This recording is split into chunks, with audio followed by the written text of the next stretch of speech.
Okay, students, this is it. The last chapter 18. This is all about social impact, responsibility, and ethics. Is it right? So it's kind of bringing everything together here at the end of the semester, talking about the impact that advertising has on our society. And we're going to go through some of the information here. Okay, so let's talk about the opener, which I think is a great way to start out with Tom's shoes. Many of you may own them, but they sell shoes with a sole. And the selling shoes with the sole case provides key lessons for those concerned with creating and promoting a business and the social impact of the work. A lot of companies have since jumped on board with this and give back socks or give back hats or different things to another country or provide some sort of social impact for their work. So what is social impact? It's with a huge potential to make a significant impact on society. Brand communicators should be responsible for choosing what products and ideas to advertise, what messages they communicate, and how they want to communicate them.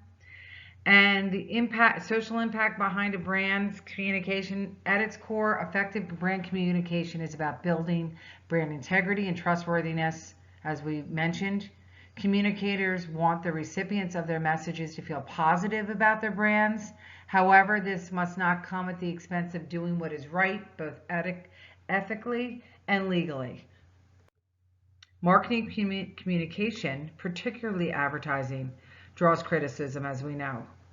Advertising is a positive force in society and our economy, even though it can be used to generate some kind of concern.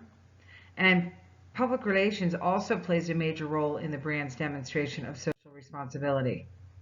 So here's an example here about how this farmer helped a small nonprofit organization in the city increase its donations and its good relationship with the community. And this was called Farmers Ending Hunger. So there's a lot of nonprofits out there that are working to make a more positive statement. The key debates about social impact of communication in marketing is, can advertising create a demand? Some critics charge that advertising causes demand creation. This results when an external message drives people to feel or need or want, sometimes unnecessarily, that there's that gluttonous, overbuying of things. Companies often conduct significant research to find out what consumers want before they launch new products. Audiences can refuse to buy products that they don't need. We don't need to be, drawn in and have to purchase something. It's by our own will. Here's an example of a demand creation of a woman's ad for deodorant in 1919. And it's targeted at women because everyone assumed that women would be the more likely users of the product. And the launch ad so offended readers that about 200 people canceled their subscription way back when. However, sales for the deodorant rose 112%. So, did advertising make women buy something that they didn't even know they needed? Was that a bad thing? So, it's more about awareness and a solution sometimes than anything else. Does advertising mirror social values or shape them? At what point does advertising cross the line between reflecting social values and then creating them? Critics say that advertising can abuse its influence on vulnerable groups such as children and teenagers. Certainly, that has been a problem in the past, whether it be with fast food, sugary cereals, cigarettes, flavored malt beverages for teenagers or attracting teenagers. Critics say that advertising can create social trends, dictating how people think and act. So think about that. Maybe they do, maybe they don't. It all depends on your perspective. Professionals believe they are reflecting the values of their society. The answer to the debate may simply be that advertising mirrors and shapes our values. Does advertising cause people to be materialistic? Some argue that consumer culture in Western world is overly commercialized and too materialistic. Critics argue that advertising heightens those expectations. It's possible, certainly, that advertising gets people thinking about certain things, gets people hyped about certain things, and believes they can be solutions to our problems. So that could lead to materialistic culture. Should some audiences be protected from advertising?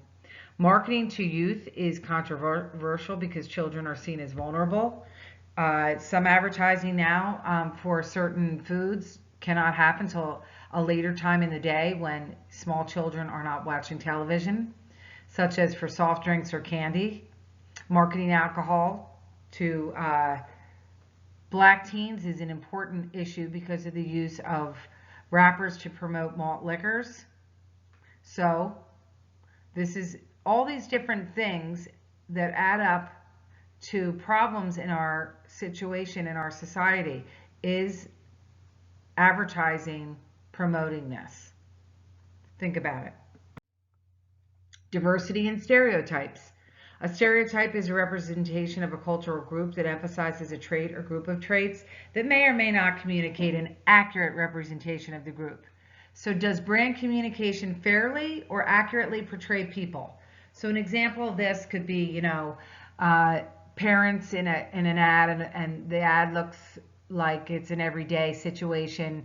The child knows more than the parents, or the father is disconnected, or they have a woman in traditional role of, cleaning and cooking. So these are types of stereotypes that are out there with regard to a certain group that you may come from. Cultural differences in global advertising. Advertisers may overlay their worldview on that of another culture without thinking about the impact. We know this has become a problem along the way. Critics worry that international advertising and media will encourage young people to adopt negative viewpoints. Sex appeal and body image. This has always been a problem of portraying women or men as sex objects, playing on consumers' insecurities about their hair being too thin, or their teeth being too yellow, or that they have a little extra weight around their midsection. Responsible advertisers now use models of normal size, if we've not noticed that. They don't touch up certain people in advertisements, and this reduces pressure on young people. Poor taste and offensive advertising. Viewer reaction may be affected by a sensitivity to a product category, the timing of it, whether the viewer is alone or with others, or the context. So it could be anything from advertisement for alcohol, for incontinence, for menstruation. It could be for condoms. So these are the poor taste or offensive advertising they may be speaking of. Creating guidelines is difficult because good taste varies. One thing might mean one thing to one person and it may offend somebody else. Sometimes messages are just plain offensive, no matter what context.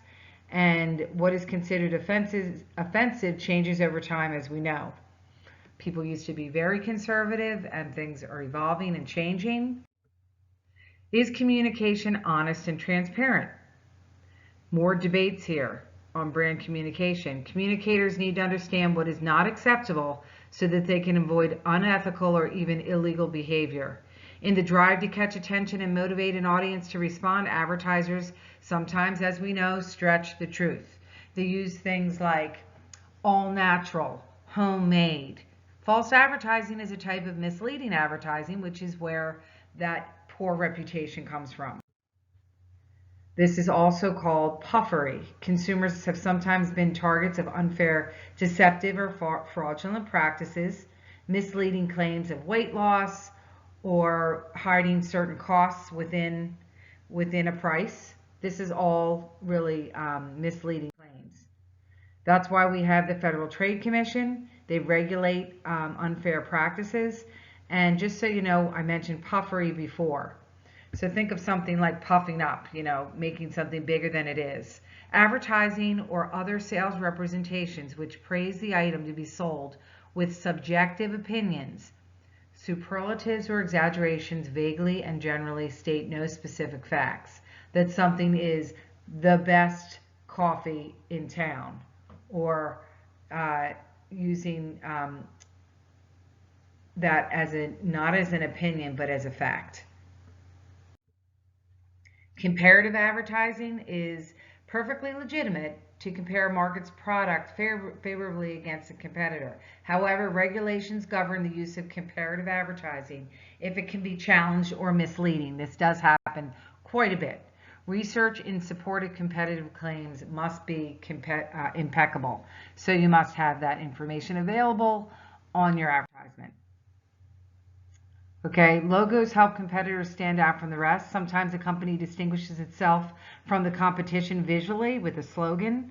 For example, FedEx, when it absolutely positively has to be there overnight, was created to set them apart from UPS. These vehicles display the competitors' distinctive logos.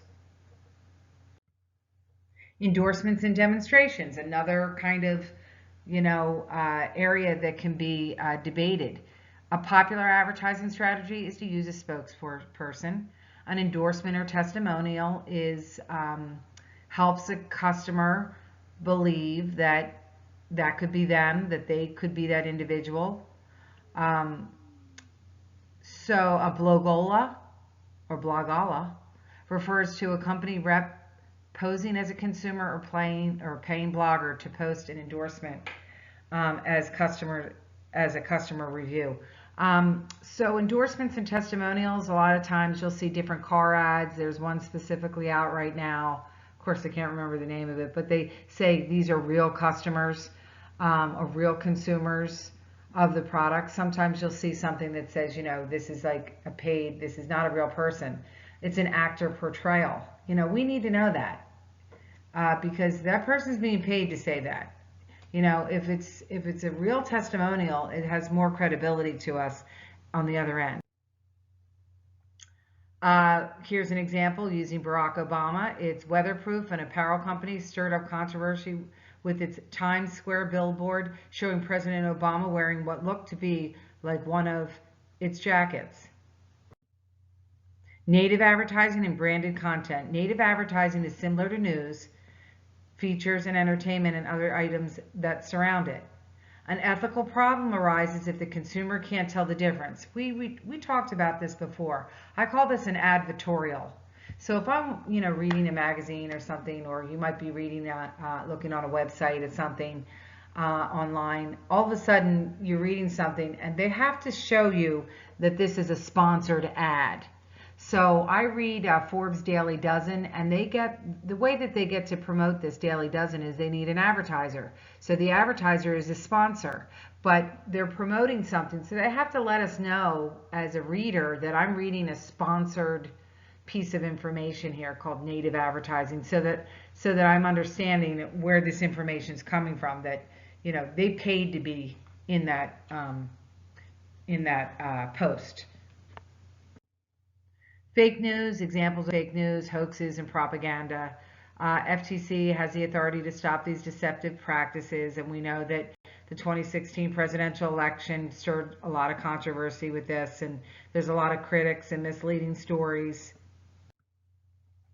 There's a lot of controversial products out there that can, before an agency can create an ad for a client, it must know the nature of the client, the company, what their mission is, what their reputation is, what their product lines are, and can the agency and its staff members honestly promote this product being advertised? Something to think about. Unhealthy or dangerous products, fast food, tobacco, alcohol. So this is a kind of a cute little example here. These days, Ronald McDonald's slimmer and more active to help convey the importance of making healthier choices. So when you're getting that Happy Meal, if you choose apples over French fries, good for you. I can't always say that I would. Maybe I want both. So what are some specific product issues related to social responsibility? Prescription drugs, doctors claiming to be pressured into writing prescriptions inappropriately. So communicators' ethical responsibilities. Ethics are the shoulds and oughts of behavior, the right thing to do, if you didn't know what ethics was. Defining what is right can be challenging. What one person says is right isn't always what everyone else thinks.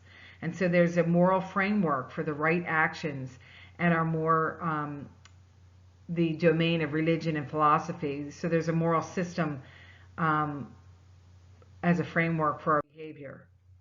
So the difficulty lies in making choices from equally compelling and competing options. How should you behave when the answer is unclear? We know that doing the right thing is ethical, but it's sometimes hard to know what the right thing is. And sometimes there's not one answer. So personal and professional ethics, being aware of what industry standards are when you're working professionally out there. More important is that your personal judgment and your sense of wrong, right? There's codes of ethics out there as guidelines. The Institute for Advertising Ethics, for instance, has a list of principles. I'm just going to read one of them. Principle 1, advertising, public relations, marketing communications, news, and editorial all share a common objective of truth and high ethical standards in serving the public. And it goes into all these different standards that you're supposed to follow along the way in life. The Public Relations Society also has the same set of values, and that they serve the public interest by acting as responsible advocates for those we represent. We provide a voice in the marketplace of ideas, facts, and viewpoints to aid informed public debate. They get into honesty, expertise, loyalty, fairness.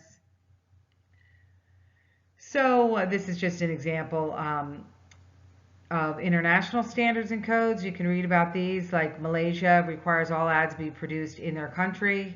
Swedish advertisements are ad agencies. A responsible editor is trained and experienced in marketing law. So why and how is a brand communication regulated? They're regulated through a lot of different areas. You have the government, there's an industry, professional discipline, like I said, with advertising and PR.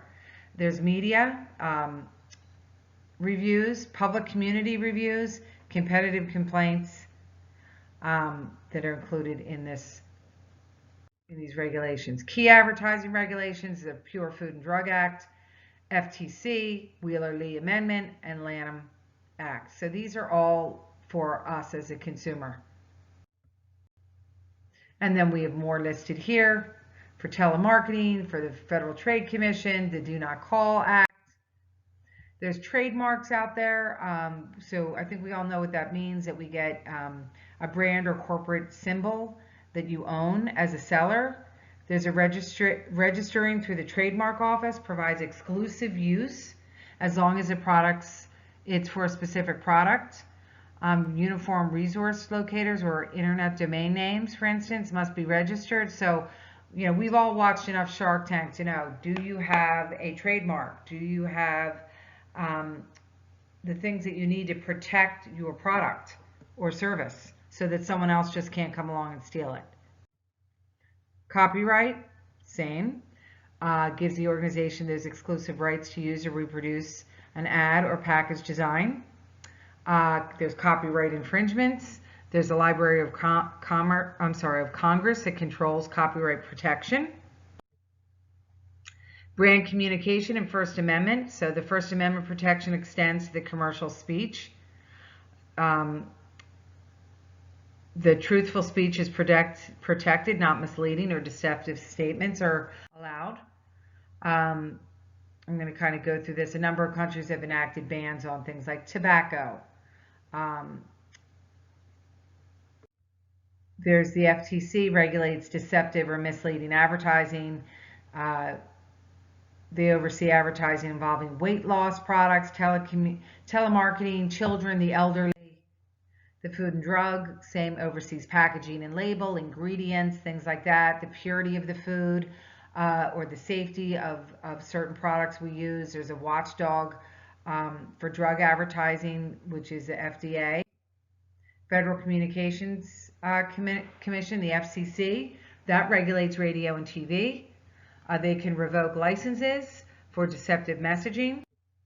There's regulatory bodies such as the Bureau of Alcohol, Tobacco, and Firearms, the Postal Service, the Attorney General's Office.